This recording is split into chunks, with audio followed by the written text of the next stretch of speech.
Salut tout le monde et bienvenue dans cet horoscope pour la pleine lune en Capricorne du 13 juillet 2022. Une lune qui va être quand même assez intense et qui va se voir être assez sérieuse et mature. C'est une lunaison également qui va nous amener beaucoup de transformations avec Pluton qui est très serré dans la configuration. Et puis, malgré tout, ça va être des choses qui vont se faire ressentir lentement parce que le travail se passe initialement à l'intérieur pour qu'ensuite on puisse venir le manifester à l'extérieur. Salut, moi c'est Gabriel, je suis astrologue et ensemble je propose qu'on regarde un petit peu comment cette lunaison va venir se passer pour nous spécialement. D'ailleurs, à la fin du vidéo, je vais vous expliquer où est-ce que cette lunaison va se passer spécialement pour votre ascendant. Donc, ça serait intéressant pour vous de rester jusqu'à la fin pour voir ça. Alors, nous avons une pleine lune. Une pleine lune, c'est un moment de culmination où est-ce que l'énergie est à son paroxysme. C'est un moment où est-ce que la lune se voit être illuminée complètement et donc le soleil vient mettre en lumière, justement, qu'est-ce qui se passe dans cette zone de la carte pour nous. Une pleine lune, c'est aussi un moment de lâcher prise où est-ce qu'on peut se permettre de faire une coupe ou de faire table rase par rapport à des choses qui ne nous servent peut-être plus en ce moment, pour faire de la place à quelque chose qui serait plus ajusté au moment T. Donc, c'est toujours intéressant de voir comment est-ce qu'on peut faire de la place pour justement laisser l'espace pour quelque chose de nouveau de venir à nous. Cette lunaison se passe à 14h37 heure de Montréal. Cette lunaison va se passer au 21e degré du Capricorne et donc elle sera maîtrisée par Saturne. Ça fait une lune qui est quand même un peu plus austère. Donc, c'est une lunaison aussi qui se voit être en exil, donc elle n'est pas à l'endroit le plus confortable pour elle. La lune est d'habitude chez elle en Cancer, donc c'est comme s'il y avait une inversion. En fait, elle préférerait sans doute être plutôt de l'autre côté, mais ici, on vient en terrain un petit peu plus étranger, un peu plus différent de ce qu'on est habitué. Mais ce que j'aime à croire avec les astres qui sont dans leur signe d'exil, c'est qu'ils sont aussi très ingénieux pour être capables de pouvoir regarder les choses en face et utiliser les moyens qui leur sont donnés pour œuvrer au maximum. Alors, débutons comme d'habitude avec le maître de cette lunaison, Saturne, qui se voit être rétrograde dans le signe du Verseau. Le signe du Verseau, pour Saturne, il est très confortable. C'est un signe où est-ce qu'il est en domicile et où est-ce qu'il peut œuvrer à son plein potentiel. C'est un signe qui est plus du côté masculin. Donc, c'est la phase yang de Saturne que l'on voit se manifester ici, celle qui a envie d'être active dans les changements à venir. On associe souvent aussi le Verseau à la révolution, au désir de changement, de briser le statu quo. Et donc, Saturne, qui se voit être un peu plus rigide et dans les structures, vient nous aider à restructurer justement un peu toute la société et qui nous sommes au travers de cette société-là. Saturne se voit être en rétrogradation en ce moment. Donc ici, ça vient tourner tout ce travail à l'intérieur.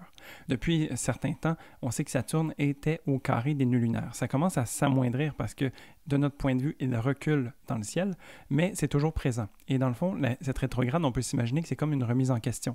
On est en train de voir, OK, je sais que j'avais un plan initial au début de l'année. Ensuite, il y a eu quelques accrochages. De nouvelles données se sont manifestées à moi et je dois les prendre en compte. Et donc, c'est de voir comment est-ce qu'on fait pour ajuster les plans. Et comment est-ce qu'on fait pour se repositionner pour continuer d'avancer par la suite. C'est sûr que dans l'énergie du Verseau, c'est pas nécessairement la chose la plus confortable parce qu'on est dans un signe fixe et puis on aime que les choses soient telles qu'on avait prévues. Donc ici, ça se peut qu'on ait tendance à vouloir faire un peu de la gymnastique mentale. On a envie de peut-être forcer ses idées et donc ça serait de faire au mieux possible d'avoir une certaine flexibilité à travers tout ça. Ça devrait nous éviter quelques tiraillements.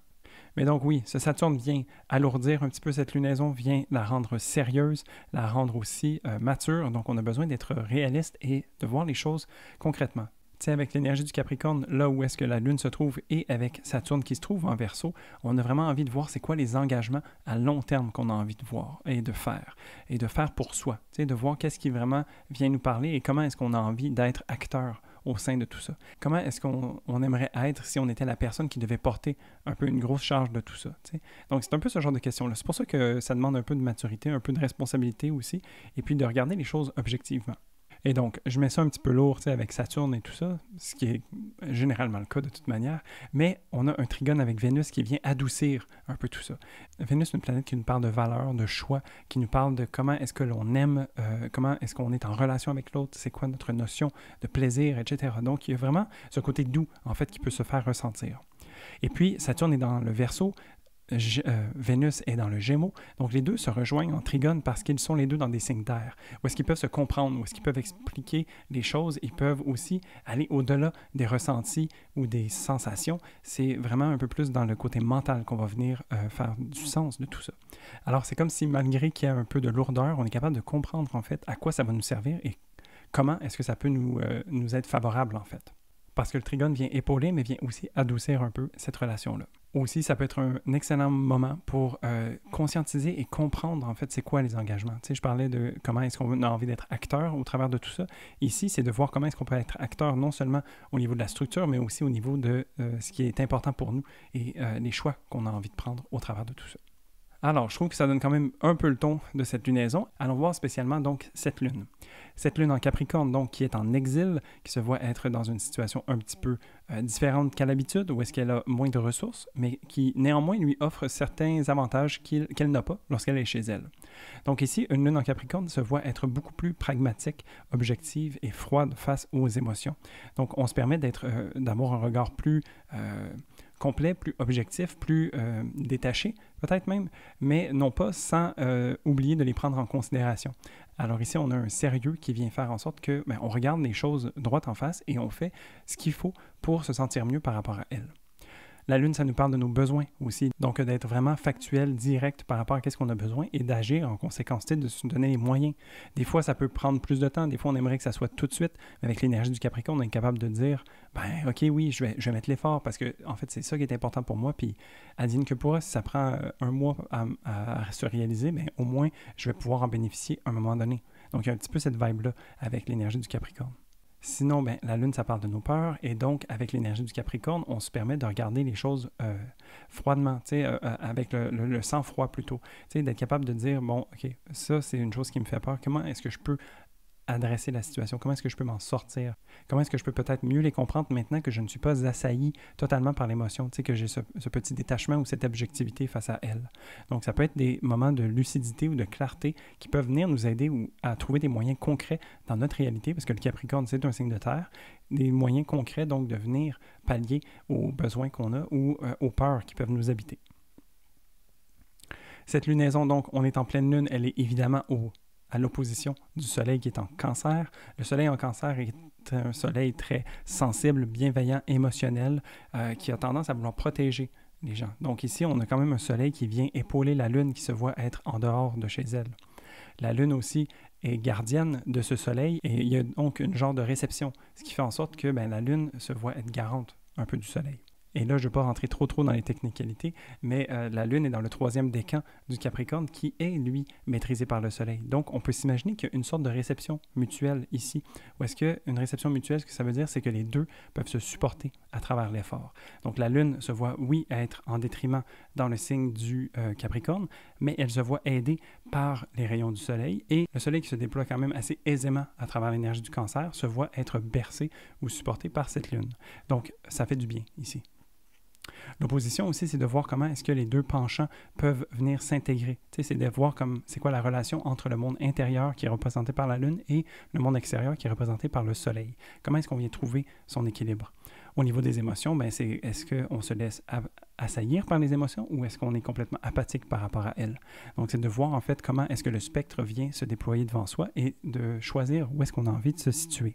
Il y a un besoin de sécurité aussi qui est inhérent à cette lunaison parce que bien qu'il y ait ce travail mutuel entre le Soleil et la Lune se voit être conjointe à Pluton, une planète qui vient mettre en lumière, en fait, ou qui vient mettre la focale sur ses peurs, ses blessures, ses traumas, les choses qui ont besoin d'être dépassées ou les choses qui ont besoin d'être débloquées chez soi.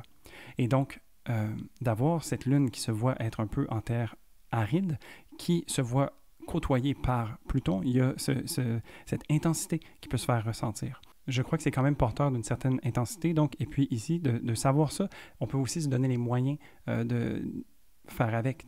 Avec la Lune qui est dans un signe de terre, comment est-ce qu'on peut s'offrir cette sécurité dans le matériel autour de nous? Avec le Soleil qui est en Cancer, comment est-ce qu'on peut créer un espace sécuritaire autour de soi, à la maison? Et comment est-ce qu'on peut aussi avoir un espace sécuritaire pour pouvoir vivre ses émotions, pouvoir se permettre les montées qui peuvent arriver avec tout ce travail qui vient se présenter à soi? Alors, ça fait le tour de la Lune et du Soleil. Maintenant, on va aller voir un petit peu les autres planètes qui se trouvent autour. Il y en a deux principalement qui sortent du lot. Alors, on a Mercure qui est en Cancer et Vénus en Gémeaux. Je vais commencer donc avec Mercure. Mercure est en Cancer, donc il se voit être plus tourné vers l'intelligence émotionnelle. C'est un Mercure qui a envie de comprendre qu'est-ce qui se passe dans ses tripes et de pouvoir l'exprimer. Donc, tout ce travail qui se passe avec la Lune et le Soleil, qui touche à des zones sensibles, à des zones de sécurité matérielle, et qui a vraiment une emphase mise sur les peurs et les blocages potentiels à traverser, ici, Mercure se permet d'avoir la conscience au travers de tout ça, de venir nous épauler. Et puis Mercure le fait avec beaucoup d'énergie, en fait, parce que Uranus est dans le mix ici, et Uranus vient en sextile lui offrir une montée d'adrénaline, si je peux dire, ou une certaine énergie qui vient le porter, qui fait en sorte qu'il y a vraiment ce désir de vouloir comprendre et de se permettre de le faire. Les choses risquent de prendre quand même un peu plus de temps à conscientiser. Comme je disais, on est dans une lunaison maîtrisée par Saturne, donc le temps devient un facteur important. Et puis ici, on peut remarquer que Mercure est tout près du Soleil. Ce qui arrive quand une planète est aussi proche du Soleil sans être en conjonction exacte, c'est qu'elle se voit être sous les rayons du Soleil. Ce qui veut dire que c'est comme si la planète se voyait être brûlée. C'est pas foncièrement négatif, c'est juste qu'il faut garder ça en tête en se disant que bien qu'il y ait ce désir de vouloir comprendre ses émotions et de pouvoir amener sa conscience à travers tout ça, lorsque Mercure est sous les rayons du Soleil, il y a un certain délai ou un certain ralentissement au niveau de ses prises de conscience. Aussi, on peut s'imaginer qu'avec un Mercure en Cancer, de mettre des mots parfois sur les émotions, c'est pas la chose la plus aisée.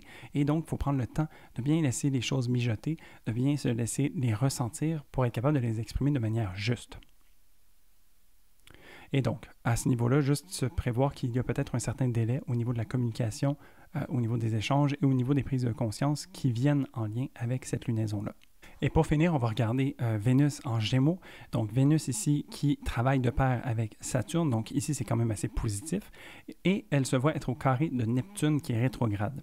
Donc, Neptune rétrograde, c'est une planète qui vient lever le voile, en fait, sur l'illusion. Neptune, en général, c'est les rêves, l'intuition, la spiritualité.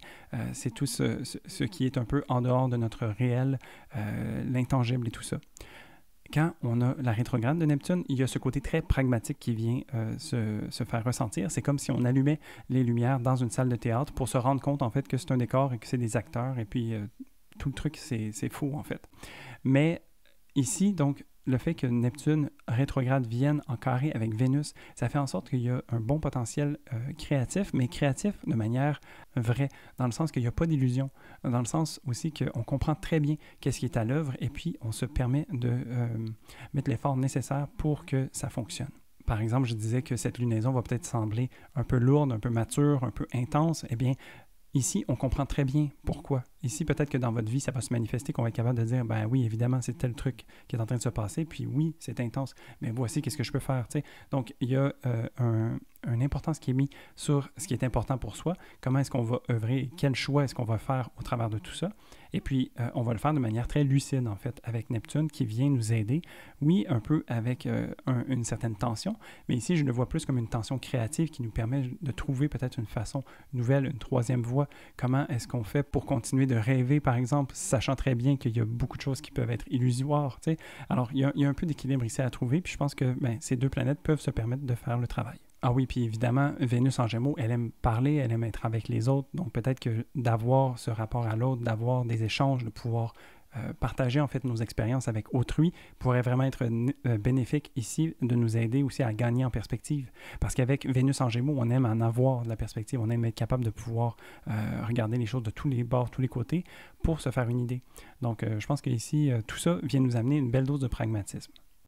Et donc voilà, ça fait le tour de cette lunaison qui est un petit peu sèche, si je peux dire, tu sais, comme à contrario de la lunaison précédente qui était si magnifique et magique, celle-ci se voit être un peu plus austère et un peu plus grise, je ne sais pas pourquoi, c'est les images qui me viennent, mais je crois qu'il y a quand même un bon potentiel aussi de ramener tout ça dans la réalité et de faire au mieux avec ce que l'on a. Donc je pense que c'est positif, ultimement. Ce n'est pas une lunaison qui se voit être difficile, mais c'est une lunaison qui nous demande de répondre à l'appel des défis qui nous seront présentés. Et puis, avec ça, on a quand même des outils intéressants pour le faire. Et donc, maintenant, j'aimerais ça regarder par ascendant où est-ce que cette lunaison va se trouver pour vous. Alors, on débute avec les ascendants Bélier. Pour vous, ça se situe dans la maison 10, donc la maison de la carrière, de la réputation et de votre vie publique. Donc ici, comment est-ce qu'il y a peut-être quelque chose que vous devez prendre conscience de et vous permettre de lâcher prise sur ça pour vous permettre d'être plus vous-même, par exemple, ou d'être perçu de manière nouvelle.